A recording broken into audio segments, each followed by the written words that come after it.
यात एक महत्त्वाची बातमी आहे। राज्यातील विविध सरकारी विभागांमधील रिक्त पदांची भरती लवकरच केली जाणार आहे। त्यासाठी मेगा भरती जाहीर होईल अशी माहिती मुख्यमंत्र्यांनी विधानसभेत दिली।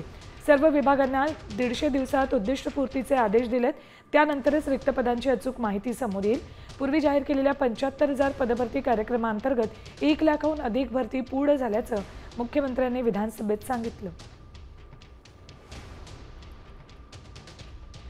रिक्त पदांच्या संदर्भात तर आता 150 दिवसाचा जो कार्यक्रम राज्य सरकारने दिलेला आहे, या कार्यक्रमामध्ये सर्व विभागांना त्यांचा जो काही पूर्ण आकृतीबंध आहे, आकृतीबंध रिवाइज करणे, रिक्रुटमेंट रूल्स रिवाइज करणे, अशा 2 बाबींवर त्या ठिकाणी भर द्यायला सांगितलेला आहे आणि अनुकंपाची भरती करणे, अशा 3 गोष्टी सांगितलेल्या आहेत।